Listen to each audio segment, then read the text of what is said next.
Welcome to my channel Suma kitchen. ಇವತ್ತಿನ recipe ಬಂದು ಪಾಲಕಲ್ಲಿ ಮಸಪ್ ಹೇಗೆ ಮಾಡೋದು ಅಂತ ತೋರಿಸ್ಕೊಡ್ತೀನಿ. ಅದಕ್ಕೆ ಬೇಕಾಗಿರುವಂಥ ಪದಾರ್ಥ, ನಾನಿಲ್ಲಿ ಪಾಲಕ್ ತೊಗೊಂಡಿದ್ದೀನಿ. ಈ ರೀತಿ ನೀಟಾಗಿ ಬಿಡಿಸಿ ವಾಶ್ ಮಾಡಿ ಇಟ್ಕೊಂಡಿದ್ದೀನಿ. ಕರ್ಬೇವಿನ ಸೊಪ್ಪು, ಕೊತ್ತಂಬರಿ ಸೊಪ್ಪು, ಈರುಳ್ಳಿ, ಇಲ್ಲಿ 2 ಅಷ್ಟು ಬೆಳ್ಳುಳ್ಳಿ ತೊಗೊಂಡಿದ್ದೀನಿ. 2 ಬೆಳ್ಳುಳ್ಳಿ ತೊಗೊಂಡು ಬಿಡಿಸಿ ನೀಟಾಗಿ ಇಟ್ಕೊಂಡಿದ್ದೀನಿ. ಹಸಿಮೆಣ್ಸಿನ್ಕಾಯಿ ನಾನಿಲ್ಲಿ 13 ಹಸಿಮೆಣ್ಸಿನ್ಕಾಯಿ ತೊಗೊಂಡಿದ್ದೀನಿ. ಮತ್ತು ಟೊಮೆಟೊ, ತೊಗರಿಬೇಳೆ ನಾನು 1 ಕಪ್ ತೊಗೊಂಡು ನೀಟಾಗಿ ವಾಶ್ ಮಾಡಿ ಇಟ್ಕೊಂಡಿದ್ದೀನಿ. ಈಗ ಮಾಡುವ ವಿಧಾನ, ಮೊದಲಿಗೆ ಇಲ್ಲಿ ನಾನು ಒಂದು ಪಾತ್ರೆಯಲ್ಲಿ 1 ಜಗ್ಗಷ್ಟು ನೀರು ತೊಗೊಳ್ತಾ ಇದ್ದೀನಿ. ಈಗ ಈ ನೀರು ಬಾಯ್ಲ್ ಆಗಬೇಕಾಗತ್ತೆ. ಈಗ ಇದು ನೀರು ಬಾಯ್ಲ್ ಆಗ್ತಿದೆ. ನಾನಿಲ್ಲಿ 1 ಕಪ್ ಅಷ್ಟು ತೊಗರಿಬೇಳೆಯನ್ನು ಹಾಕ್ಕೊಳ್ತಾ ಇದ್ದೀನಿ. ಈಗ ಬೇಳೆ ಹಾಕಿದ ನಂತರ ನಾನಿಲ್ಲಿ ಆನಿಯನ್ ಕೂಡ ಹಾಕ್ತಾಯಿದ್ದೀನಿ. ಆನಿಯನ್ ಹಾಕಿದ ನಂತರ ಇಲ್ಲಿ ಟೊಮೆಟೊ ಕೂಡ ಹಾಕ್ಕೊಳ್ತಾ ಇದ್ದೀನಿ. ನಾನಿಲ್ಲಿ 5 ಟೊಮೆಟೊ ತೊಗೊಂಡಿದ್ದೀನಿ.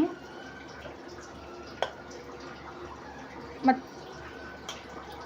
ಬೆಳ್ಳುಳ್ಳಿ ನಾನು ಬಿಡಿಸಿಟ್ಕೊಂಡಿರೋಂಥ ಬೆಳ್ಳುಳ್ಳಿ ಕೂಡ ಇದಕ್ಕೆ ಹಾಕ್ಕೊಳ್ತಾ ಇದ್ದೀನಿ.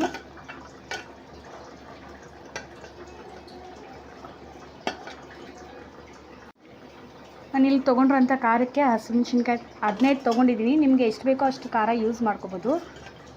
ನಮ್ಮನೇಲಿ ಖಾರ ಜಾಸ್ತಿ, ಹಾಗಾಗಿ ನಾನಿಲ್ಲಿ 15 ಹಸಿಮೆಣ್ಸಿನ್ಕಾಯಿ ಯೂಸ್ ಮಾಡ್ತಾಯಿದ್ದೀನಿ. ಇದಿಷ್ಟು ಒಂದು 5 ಮಿನಿಟ್ಸ್ ಕುದಿಬೇಕಾಗುತ್ತೆ. ಮತ್ತು ಇಲ್ಲಿ ನಾನು ತೊಗೊಂಡಿರೋ ಅಂಥ ಪಾಲಕ್ನ 1 ಕಟ್ ಈ ರೀತಿ ಹಾಕ್ಕೊಳ್ತಾ ಇದ್ದೀನಿ.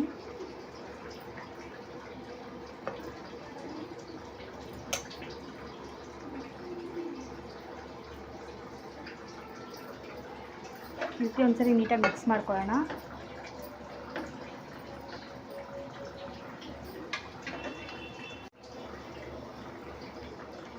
ನಾನು ಇವಾಗ ಇದಕ್ಕೆ ಉಪ್ಪನ್ನು ಕೂಡ ಸೇರಿಸ್ಕೊಳ್ತಾ ಇದ್ದೀನಿ. ನಾನಿಲ್ಲಿ 1 ಸ್ಪೂನಷ್ಟು ಉಪ್ಪನ್ನು ಸೇರಿಸ್ತಾ ಇದ್ದೀನಿ.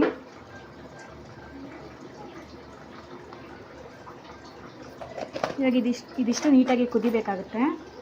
ಈಗ ಈ ರೀತಿ ನೀಟಾಗಿ ಒಂದ್ಸರಿ ಮಿಕ್ಸ್ ಮಾಡೋಣ. ಇದು ಚೆನ್ನಾಗಿ ಕುದಿಬೇಕಾಗುತ್ತೆ. ನಾನಿಲ್ಲಿ ಕ್ಲೋಸ್ ಮಾಡ್ಕೊಳ್ತಾ ಇದ್ದೀನಿ. ಈಗ ಇದು ಆಲ್ಮೋಸ್ಟ್ ಬೆಂದಿದೆ. ಇದು ಫುಲ್ಲು ಬೇಯಬೇಕು ಅಂತ ಹೇಳಿಲ್ಲ, ಒಂದು 80% ಅಷ್ಟು ಬೇಳೆ ಬೆಂದಿದ್ರೆ ಸಾಕು.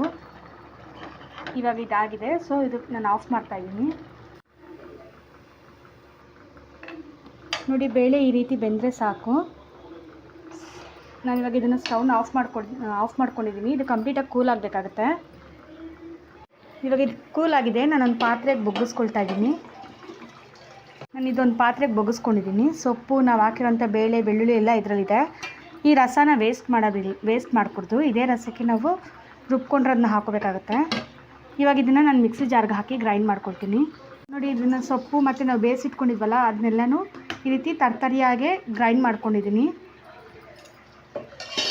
ಈಗ ನಾವು ಅದು ರಸ ತೊಗೊಂಡಿದ್ವಲ್ಲ ಅದಕ್ಕೆ ನಾವು ಎತ್ತಿಟ್ಕೊಂಡಿದ್ವಲ್ಲ ಆ ರಸಕ್ಕೆ ನಾನು ಇದನ್ನು ಮಿಕ್ಸ್ ಮಾಡ್ತಾಯಿದ್ದೀನಿ.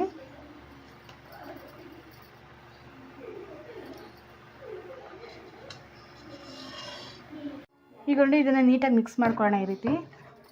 ಮತ್ತೊಂದು ಕಡೆ ಪಾತ್ರೆ ಇಟ್ಕೊಂಡಿದ್ದೀನಿ. ಮತ್ತೊಂದು ಪ್ಯಾನಲ್ಲಿ ಸ್ವಲ್ಪ ಎಣ್ಣೆ ಹಾಕ್ಕೊಳ್ತಾ ಇದ್ದೀನಿ ಒಗ್ಗರಣೆಗೆ.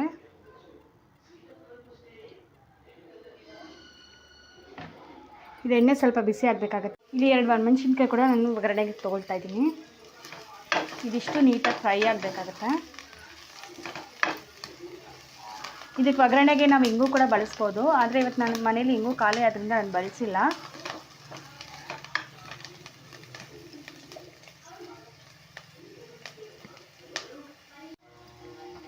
ಈಗ ಒಗ್ಗರಣೆ ಇದಾಗಿದೆ. ನಾವಿಲ್ಲಿ ರುಬ್ಬಿಟ್ಕೊಂಡಿರೋಂಥ ಮಸಪ್ಪನ್ನ ಇದಕ್ಕೆ ಸೇರಿಸ್ತಾ ಇದ್ದೀನಿ.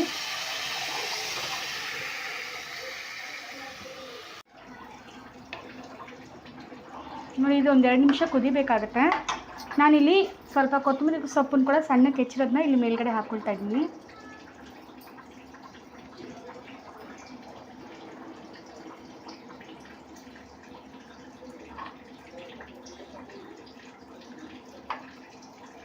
ಇದಾಗಿದೆ.